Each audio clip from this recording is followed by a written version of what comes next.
Hi అండి, అందరూ ఎలా ఉన్నారు? Welcome back to my channel గానవి thoughts. ఇవాళ ఒక మంచి కుకీస్తో మేము ముందుకి వచ్చేసాం. ఇవాళ మన స్పెషల్ రెసిపీ ఏంటంటే చందమామ బిస్కెట్స్.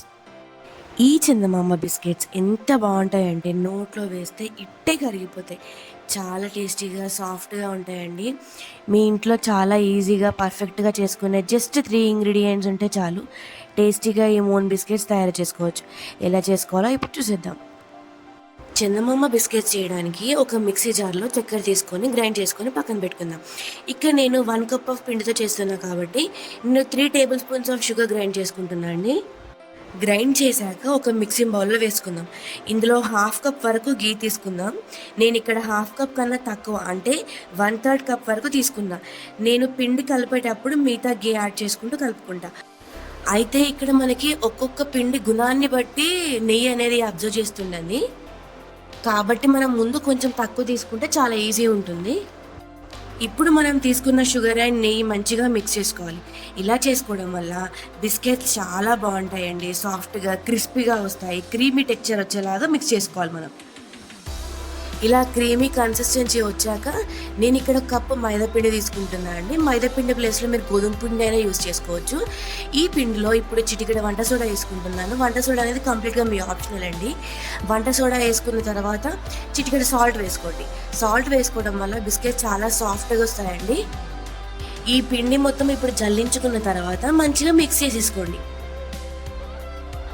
ఎలాంటి లంప్స్ లేకుండా మంచిగా జల్లించుకోవాలండి పిండిని.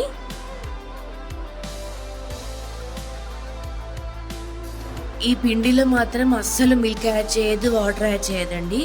మీ అవసరానికి సరిపడే గీనే యాడ్ చేసుకుంటూ కలపాలి.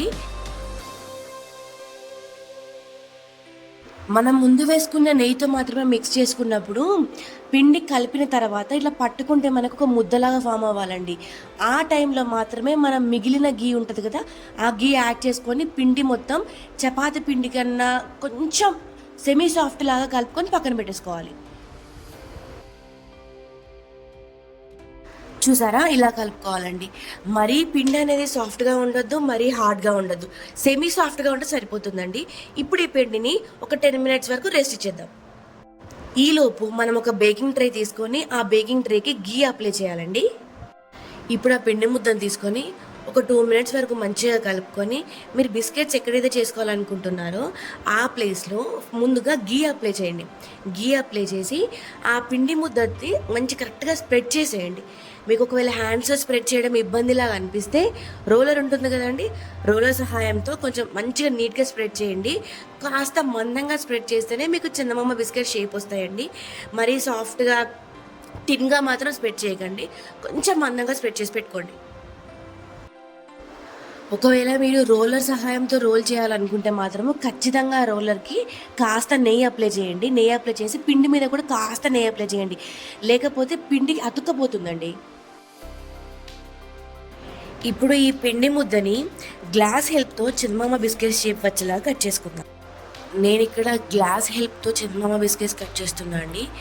మీరు బౌల్ యూజ్ చేసినా కూడా ఓకే, కానీ ఏది కట్ చేసినా కూడా ముందు ఎడ్జ్ అనేది షార్ప్గా ఉంటేనే చందమామ బిస్కెట్ షేప్ పర్ఫెక్ట్గా వస్తుందండి. అలా కట్ చేసి పెట్టుకున్న బిస్కెట్స్ అన్నిటిని బేకింగ్ ప్లేట్లో వేసుకొని 170 degrees 30 minutesలో బేక్ చేసేసుకుందాం. ఇలా కట్ చేసి పెట్టుకున్న చందమామ బిస్కెట్స్ని ఆ షేప్ అనేది కాస్త అడ్జస్ట్ చేసుకోండి. అడ్జస్ట్ చేసుకోకపోయినా పర్ఫెక్ట్ షేప్ అనేది మీకు వస్తుంది, కాకపోతే కార్నర్స్లో కొంచెం. ఇక్కడ నాకు నా హస్బెండ్ కూడా హెల్ప్ చేస్తున్నాడు. ఇలా మీకు మూన్ షేప్లో కావాలి అనుకుంటే మూన్ షేప్లో చేసుకోవచ్చు, లేదు వేరే ఏ షేప్లో కావాలనుకున్నా కూడా ఆ పిండితో ఈజీగా చేసేసుకోవచ్చు అండి. పిల్లలు చాలా ఇష్టంగా తినడానికి ఉంటుంది. కాకపోతే నేను బేకరీ స్టైల్లో చేద్దాం అనేసి మైదాపిండి యూజ్ చేశా, కానీ ఇదే మైదాపిండి ప్లేస్లో మీరు గోధుమ పిండి కూడా యూజ్ చేసుకోవచ్చండి హ్యాపీగా. అప్పుడు పిల్లలు కూడా హ్యాపీగా తినొచ్చు. ఈ చందమామ బిస్కెట్స్ అనేవి ఓవెన్లో మాత్రమే చేసుకోవాలని ఏం లేదండి. మనం నార్మల్గా కేక్ బ్యాటర్ ప్రిపేర్ చేసుకున్న తర్వాత కేక్ ఎలా అయితే బేక్ చేసుకుంటామో గ్యాస్ మీద సేమ్ అలానే బేక్ చేసేసుకోండి. కాకపోతే ఈ టైమింగ్ వచ్చేసి మనకు 18 minutesలో ఆఫ్ చేసేసేయండి. 18 minutesలో పర్ఫెక్ట్గా కుకీస్ అనేవి బేక్ అయిపోతాయి అన్నమాట.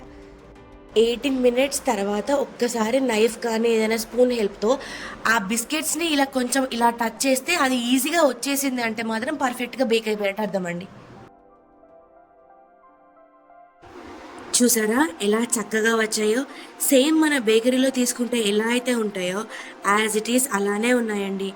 మీరు కూడా తప్పకుండా ట్రై చేయండి. సో మీరు కూడా తప్పకుండా ట్రై చేసి మీకు ఎలా వచ్చాయో నాతో షేర్ చేసుకోండి. ఈ వీడియో కనుక మీకు నచ్చినట్టయితే లైక్ చేసి, షేర్ చేసి, సబ్స్క్రైబ్ చేసేసుకోండి. మా వాళ్ళు రివ్యూ ఇచ్చారండి చూసారా? చాలా బాగున్నాయంట. ఇంకెందుకు లేట్ మరి ట్రై చేయండి మీరు కూడా. మా పాప కూడా హ్యాపీగా తింటుంది. కాకపోతే చిన్నపిల్లలకి పెట్టాలనుకున్నప్పుడు మాత్రము గోధుమ పిండి యూస్ చేసి పెట్టేసుకోండి. ఓకే అండి మరి ఉంటా. టాటా బాయ్. నెక్స్ట్ వీడియోలో కలుసుకుందాం.